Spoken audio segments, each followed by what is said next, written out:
ابو جحیفہ نے کہا کہ نبی کریم صلی اللہ علیہ وسلم ہمارے پاس دوپہر کے وقت تشریف لائے اور آپ نے بطحا میں ظہر اور عصر کی 2 رکعتیں پڑھیں۔ آپ کے سامنے عنزہ گاڑ دیا گیا تھا، اور جب آپ نے وضو کیا تو لوگ آپ کے وضو کے پانی کو اپنے بدن پر لگا رہے تھے۔ صحیح بخاری حدیث نمبر 501۔ یزید بن ابی عبید نے بیان کیا کہ میں سلمہ بن عکو رضی اللہ تعالیٰ عنہ کے ساتھ مسجد نبوی میں حاضر ہوا کرتا تھا۔ سلمہ رضی اللہ تعالیٰ عنہ ہمیشہ اس ستون کو سامنے کر کے نماز پڑھتے جہاں قرآن شریف رکھا رہتا تھا۔ میں نے ان سے کہا کہ اے ابو مسلم، میں دیکھتا ہوں کہ آپ ہمیشہ اسی ستون کو سامنے کر کے نماز پڑھتے ہیں۔ انہوں نے فرمایا کہ میں نے نبی کریم صلی اللہ علیہ وسلم کو دیکھا، آپ خاص طور سے اسی ستون کو سامنے کر کے نماز پڑھا کرتے تھے۔ صحیح بخاری حدیث نمبر 502۔ انس بن مالک رضی اللہ تعالیٰ عنہ نے کہا کہ میں نے نبی کریم صلی اللہ علیہ وسلم کے بڑے بڑے صحابہ رضوان اللہ علیہم اجمعین کو دیکھا کہ وہ مغرب کی اذان کے وقت ستونوں کی طرف لپکتے، اور شعبہ نے عمرو بن عامر سے، انہوں نے حضرت انس رضی اللہ تعالیٰ عنہ سے اس حدیث میں یہ زیادتی کی ہے، یہاں تک کہ نبی کریم صلی اللہ علیہ وسلم حجرے سے باہر تشریف لاتے۔ صحیح بخاری حدیث نمبر 503۔ عبداللہ بن عمر رضی اللہ تعالیٰ عنہ نے کہا کہ نبی کریم صلی اللہ علیہ وسلم بیت اللہ کے اندر تشریف لے گئے، اور اسامہ بن زید، عثمان بن طلحہ اور بلال رضی اللہ تعالیٰ عنہ بھی آپ کے ساتھ تھے۔ آپ دیر تک اندر رہے، پھر باہر آئے، اور میں سب لوگوں سے پہلے آپ کے پیچھے ہی وہاں آیا۔ میں نے بلال رضی اللہ تعالیٰ عنہ سے پوچھا کہ نبی کریم صلی اللہ علیہ وسلم نے کہاں نماز پڑھی تھی؟ انہوں نے بتایا کہ آگے کے 2 ستونوں کے بیچ میں آپ نے نماز پڑھی تھی۔ صحیح بخاری حدیث نمبر 504۔ عبداللہ بن عمر رضی اللہ تعالیٰ عنہ سے روایت ہے کہ حضرت صلی اللہ علیہ وسلم کعبے کے اندر تشریف لے گئے، اور اسامہ بن زید، بلال اور عثمان بن طلحہ حجبی بھی آپ کے ساتھ تھے۔ پھر عثمان رضی اللہ تعالیٰ عنہ نے کعبے کا دروازہ بند کر دیا، اور آپ صلی اللہ علیہ وسلم اس میں ٹھہرے رہے۔ جب آپ باہر نکلے تو میں نے بلال رضی اللہ تعالیٰ عنہ سے پوچھا کہ نبی کریم صلی اللہ علیہ وسلم نے اندر کیا کیا؟ انہوں نے کہا کہ آپ نے ایک ستون کو تو بائیں طرف چھوڑا، اور ایک کو دائیں طرف، اور 3 کو پیچھے، اور اس زمانے میں خانہ کعبہ میں 6 ستون تھے۔ پھر آپ نے نماز پڑھی۔ امام بخاری نے کہا کہ ہم سے اسماعیل بن ابی ادریس نے کہا، وہ کہتے ہیں کہ مجھ سے امام مالک نے یہ حدیث یوں بیان کی کہ آپ نے اپنے دائیں طرف 2 ستون چھوڑے تھے۔ صحیح بخاری حدیث نمبر 505۔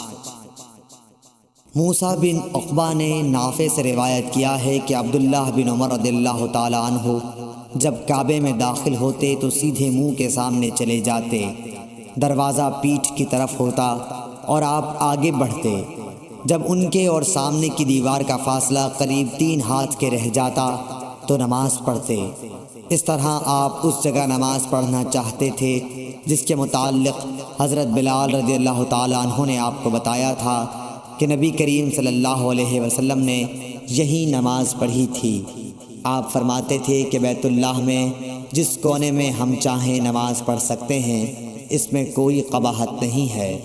صحیح بخاری حدیث نمبر 506۔ عبداللہ بن عمر رضی اللہ تعالیٰ عنہ نے نبی کریم صلی اللہ علیہ وسلم سے روایت کیا ہے کہ آپ اپنی سواری کو سامنے عرض میں کر لیتے اور اس کی طرف منہ کر کے نماز پڑھتے تھے۔ عبید اللہ بن عمر نے نافع سے پوچھا کہ جب سواری اچھلنے کودنے لگتی تو اس وقت آپ کیا کیا کرتے تھے؟ نافع نے کہا کہ آپ اس وقت کجاوے کو اپنے سامنے کر لیتے اور اس کے آخری حصے کی، جس پر سوار ٹیک لگاتا ہے، ایک کھڑی سی لکڑی کی طرف منہ کر کے نماز پڑھتے، اور عبداللہ بن عمر رضی اللہ تعالیٰ عنہ بھی اسی طرح کیا کرتے تھے۔ صحیح بخاری حدیث نمبر 507۔ اسود بن یزید نے حضرت عائشہ رضی اللہ تعالیٰ عنہ سے روایت کیا ہے آپ عائشہ رضی اللہ تعالی عنہا نے فرمایا، تم لوگوں نے ہم عورتوں کو کتوں اور گدھوں کے برابر بنا دیا، حالانکہ میں چارپائی پر لیٹی رہتی تھی اور نبی صلی اللہ علیہ وسلم تشریف لاتے اور چارپائی کے بیچ میں آ جاتے یا چارپائی کو اپنے اور قبلے کے بیچ میں کر لیتے، پھر نماز پڑھتے۔ مجھے آپ کے سامنے پڑا رہنا برا معلوم ہوتا، اس لیے میں پائنتی کی طرف سے کھسک کر لحاف سے باہر نکل جاتی۔ صحیح بخاری حدیث نمبر 508۔ ابو سعید خدری رضی اللہ تعالیٰ عنہ نے بیان کیا کہ نبی کریم صلی اللہ علیہ وسلم نے فرمایا، اور دوسری سند، اور ہم سے آدم بن ابی ایاس نے بیان کیا، کہا ہم سے سلیمان بن مغیرہ نے، کہا ہم سے حمید بن ہلال نے، کہا ہم سے ابو صالح سمان نے، کہا میں نے ابو سعید خدری رضی اللہ تعالیٰ عنہ کو جمعہ کے دن نماز پڑھتے ہوئے دیکھا، آپ کسی چیز کی طرف منہ کیے ہوئے لوگوں کے لیے اسے آڑ بنائے ہوئے تھے۔ ابو معید کے بیٹوں میں سے ایک جوان نے چاہا کہ آپ کے سامنے سے ہو کر گزر جائے، ابو سعید نے اس کے سینے پر دھکا دے کر باز رکھنا چاہا۔ جوان نے چاروں طرف نظر دوڑائی، لیکن کوئی راستہ سوائے سامنے سے گزرنے کے نہ ملا، اس لیے وہ پھر اسی طرف سے نکلنے کے لیے لوٹا۔ اب ابو سعید نے پہلے سے بھی زیادہ زور سے دھکا دیا۔ اسے ابو سعید رضی اللہ تعالیٰ عنہ سے شکایت ہوئی اور وہ اپنی یہ شکایت مروان کے پاس لے گیا۔ اس کے بعد ابو سعید بھی تشریف لے گئے۔ مروان نے کہا، اے ابو سعید، آپ میں اور آپ کے بھتیجے میں کیا معاملہ پیش آیا؟ آپ نے فرمایا کہ میں نے نبی کریم صلی اللہ علیہ وسلم سے سنا ہے، آپ نے فرمایا تھا کہ جب کوئی شخص نماز کسی چیز کی طرف منہ کر کے پڑھے اور اس چیز کو آڑ بنا رہا ہو، پھر بھی اگر کوئی سامنے سے گزرے تو اسے روک دینا چاہیے، اگر اب بھی اسے اصرار ہو تو اس سے لڑنا چاہیے، کیونکہ وہ شیطان ہے۔ صحیح بخاری حدیث نمبر 509۔